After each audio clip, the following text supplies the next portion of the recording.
Ratan Tata innovation hub ద్వారా స్టార్టప్లను ప్రోత్సహిస్తామని ఆంధ్రప్రదేశ్ ముఖ్యమంత్రి నారా చంద్రబాబు తెలిపారు. ఏపీ నుంచి 100 యూనికార్న్ సంస్థలను ఏర్పాటు చేయాలని తాము లక్ష్యంగా పెట్టుకున్నామని పేర్కొన్నారు. వచ్చేది నాలెడ్జ్ ఎకానమీ అని, దీనిని అందిపుచ్చుకోవాలని పిలుపునిచ్చారు. విజయవాడలోని one family one entrepreneur MSME growth summit 2026 కార్యక్రమానికి ముఖ్య అతిథిగా చంద్రబాబు హాజరయ్యారు. ఈ సందర్భంగా రాష్ట్రంలో 38 ఎంఎస్ఎంఈ పార్కులకు వర్చువల్గా శంకుస్థాపన చేశారు. మెటా, అమెజాన్, జోహో తదితర ప్రముఖ సంస్థలతో ఒప్పందాలు కుదుర్చుకున్నారు. ఓ చిన్న ఆలోచనను పెద్ద పరిశ్రమగా మార్చే అవకాశం ఎంఎస్ఎంఈలకు మాత్రమే ఉందని ప్రస్తావించారు. వన్ ఫ్యామిలీ వన్ ఎంటర్‌ప్రెన్యూర్ కింద పెద్ద ఎత్తున పారిశ్రామిక యూనిట్లను ఏర్పాటు కావాలని సూచించారు.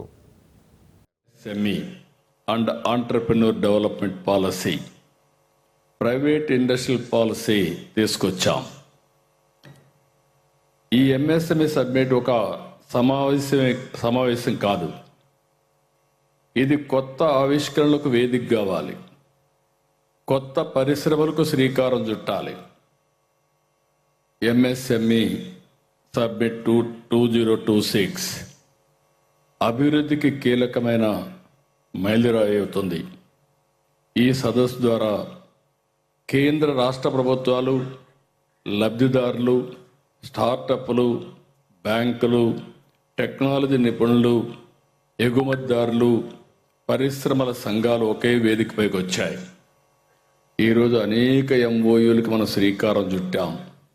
ఒక నాలెడ్జ్ ఎకానమీ కానీ, ప్రపంచంలో ఉండే అనేక పెద్ద సంస్థలన్నీ వచ్చి ఈరోజు మన దగ్గర ఎంఓయూలు చేసుకున్నాం.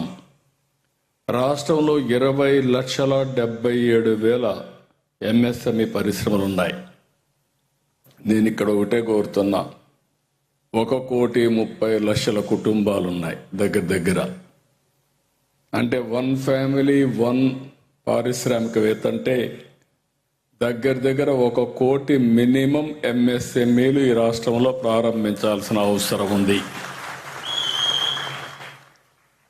ప్రజాప్రభుత్వం వచ్చిన తర్వాత ఎంఎస్ఎంఈలకు 558 కోట్ల రూపాయలు ప్రోత్సాహాలు ఇచ్చాం. Prime ministers employment generation programme, credit guarantee scheme for micro and small enterprises, PM Vishwakarma MSME champion scheme, credit linked capital subsidy scheme for technology upgradation, ప్రధానమంత్రి formalisation of micro food processing enterprises, Andhra Pradesh chief ministers entrepreneurs programme, ఇవన్నిటికి కూడా దీనికి ఒకదానికే 300 కోట్లు ఇచ్చాం. 200 కోట్లతో AP cluster development programme ప్రారంభించుకుంటున్నాం. అలాగే ఏపీఐఐసిలో ఎంఎస్ఎంఈ యూనిట్లు స్థాపించే ఎస్సీ ఎస్టీలకి, బీసీలకు ప్రత్యేకమైన రాయితీలు అందజేస్తున్నాం. దేశంలో మొట్టమొదటిసారిగా, ప్రపంచంలో కూడా నాకు తెలియదు కానీ దేశంలో మొట్టమొదటిసారిగా 175 నియోజకవర్గాల్లో 175 ఎంఎస్ఎంఈ పార్కులు ఏర్పాటు చేసే లక్ష్యంగా ముందుకు పోతున్నాం.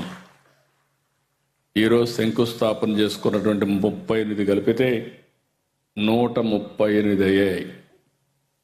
రాబోయే తొందరలోని జూలై నాటికి 175 నియోజకవర్గాల్లో 175 ఎంఎస్ఎంఈ పార్కులు వస్తాయి. ఇవి కాకుండా 550 ఇండస్ట్రియల్ పార్కులు ఉన్నాయి.